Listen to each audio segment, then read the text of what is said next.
আমরা নানিয়ারচরের ব্রিজের কাছাকাছি চলে আসছি। এখানে সুন্দর একটা ভিউ দেখে আমরা বাইকগুলো থামাইলাম।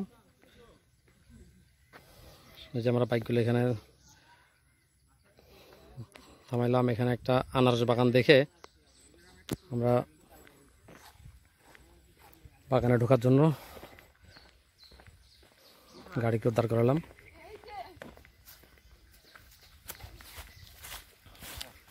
সেই আনারস বাগান, শুধু আনারস বাগান আর আনারস বাগান, যেদিকে যাবে শুধু আনারস বাগান। আপনারা যারা রাঙামাটির সুস্বাদু আনারস খান, এই সে আনারস গাছ।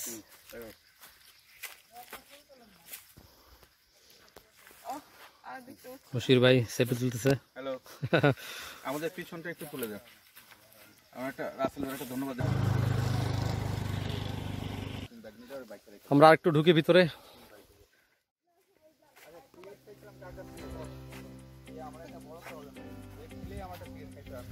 যারা সিগারেট খায় তাদের এটা নিয়ে তো সমস্যা নেই যে আমি কোথায় দেবো নেই সেই ঢাকা থেকে পাবলিক আসলে এই জন্য আমি বলি যে তোমরা খালি চালাও কেন ভাই, তোমরা জায়গায় জায়গায় দাঁড়াও, দাঁড়ায় দাঁড়ায় দেখো।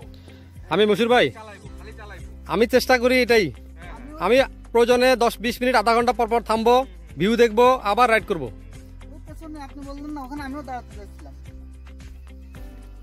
আমরা যাচ্ছি আনারস বাগানের ভিতরে। এক অন্যরকম দৃশ্য। বাইকগুলো মেইন রাস্তায় রেখে আসছি, বাইকগুলো মেইন রাস্তায় রেখে আমরা আনারস বাগানে ঢুকে গেলাম। এটা নানিয়ারচরের মধ্যে পড়ছে।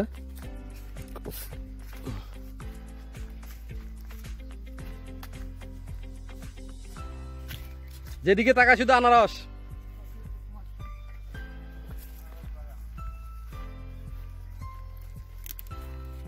এই ফাঁকে ফাঁকে না, এগুলো গাছ বেশি ছোট, আর একটু বড় হলে ফাঁকে ফাঁকে আপনার 2-1টা আনারসও পাওয়া যেত।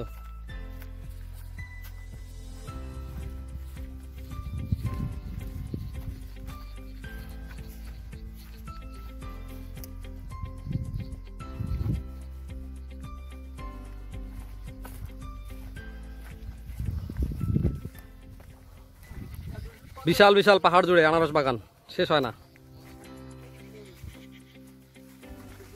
ভাই।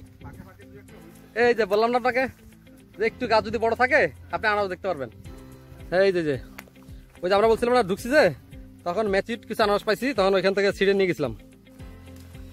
এই যে আপনাদেরকে সৌভাগ্য আছে, আপনাদেরকে আনারস দেখাতে পারতেছি। এই যে আনারস,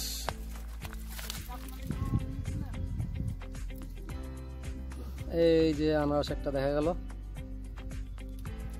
যার একটা ছোট আনারস।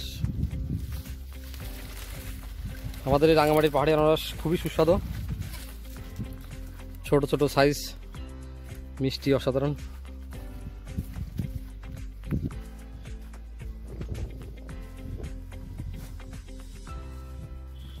পাহাড়ের সে অসাধারণ দৃশ্য।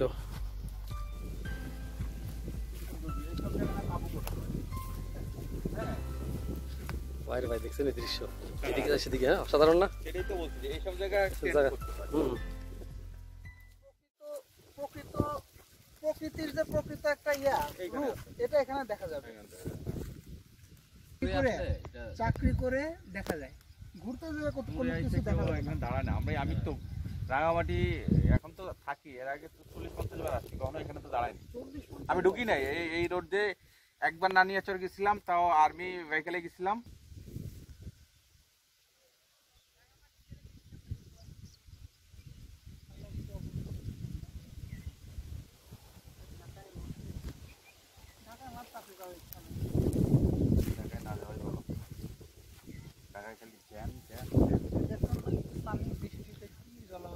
রুক ভাই একটু এই প্রকৃতির একটু বর্ণনা দেন না। আসলে আল্লাহর যে অপরূপ সৃষ্টি, এটা এই রাঙামাটির এইসব ভিতরের দিকে না এলে বোঝা যাবে না। আমাদের অনেক বাইকার আছেন যারা ঘুরতে আসেন, আসলে ওনাদেরও দোষ না, সময়ের স্বল্পতার কারণে ওনারা ভেতরের দিকে আসতে পারেন না। আমরা এখানে থেকে এই সুযোগটা পাচ্ছি যে ভেতরের দিকে এত সুন্দর দৃশ্য দেখতে পাচ্ছি। এই যে নারিকেল বাগান, আনারস বাগান, এগুলো কিন্তু মানে কল্পনাই করতে পারবে না বাইরের মানুষ যে আসলে অনেকে এত দেখেই সুন্দর নাই। এত সুন্দর এত সুন্দর। দেখতে এত সুন্দর লাগছে, প্লাস এই যে বিভিন্ন পাহাড়ের গা দিয়ে যে জুম চাষ, আনারস, বিভিন্ন ফলের বাগান, আম বাগান, লিচু, ওগুলো কিন্তু বাগান, ওই যে ওগুলো কিন্তু বাগান। আম গাছ দেখা যাচ্ছে আর নতুন নতুন কি গাছ জানি মানে কমলা টমলা এটা টাইপের কিছু হবে। পাহাড়টা দেখা যাচ্ছে দূরে, হ্যাঁ দেখেন ওই যে উঁচু পাহাড়, এদিকে ডানে বামে সব দিকে আনারস। এগুলো অসাধারণ। হ্যাঁ আল্লাহর কাছে শুকরিয়া যে এত সুন্দর করে উনি আসলে আল্লাহর সৃষ্টির মহিমা অসাধারণ। শুক্রিয়া আলহামদুলিল্লাহ। চলেন আর একটু ওই ট্যাগটায় যাই, তারপর আমরা ব্যাক করি। ওই ট্যাগ একটু সমস্যা নেই, ট্যাগে যাই একটু, তারপরে আবার পিছনে ব্যাক করি। ওই ট্যাগটা গেলে আপনার পিছনের ভিউটা দেখতে পারবেন, সুন্দর তো দেখতে পারবেন, সেই কারণে যাওয়া আর কি। ওখানে গিয়ে এদিকে দৃশ্যটা দেখবেন না।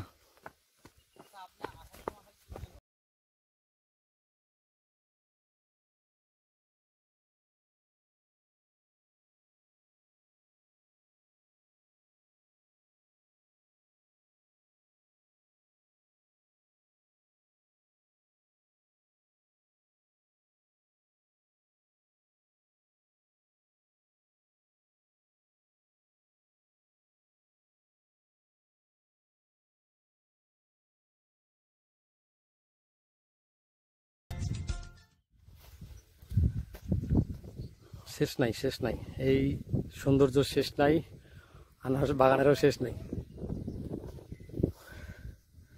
আপনার সেই আনারস বাগান নিচে দিকে চলে গেছে। ওই যে এখানে মশির ভাই তারা উপরে দাঁড়ায় আছে, রফিক ভাই, মশির ভাই।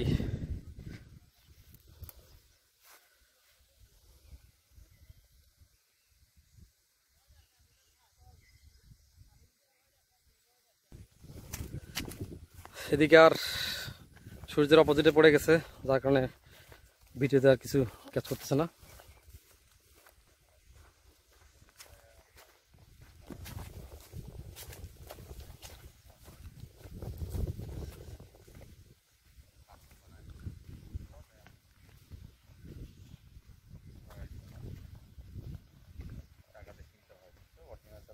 দিতে রাজি আছে।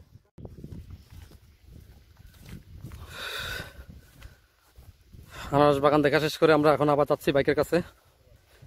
ওখান থেকে আমরা আবার যাব আনিয়ারচর ব্রিজে। কিনতে গেলে যদি দেখতে যাই তাহলেও তো লাগে কি হয়, আরো কষ্ট ছিঁড়ে যাবে। আনারসের যে পাতা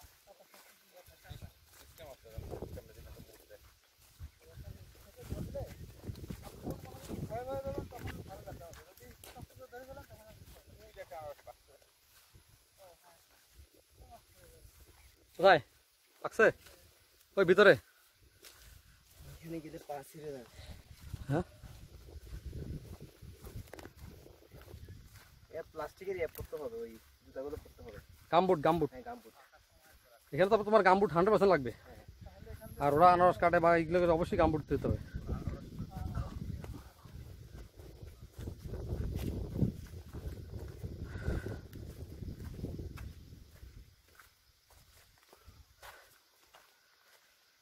আমরা আনারস বাগান থেকে বের হয়ে যাচ্ছি। রোদ একটু কড়া এখন অবশ্য।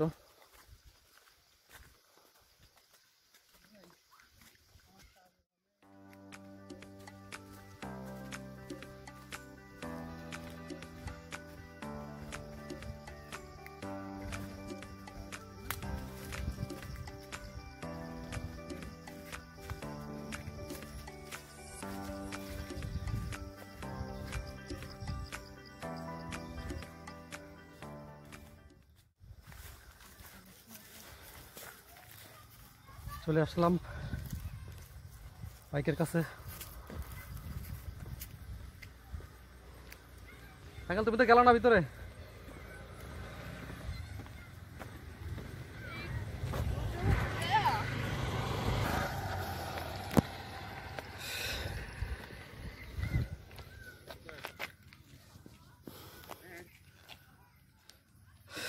ওকে ওকে রোহিত ভাই,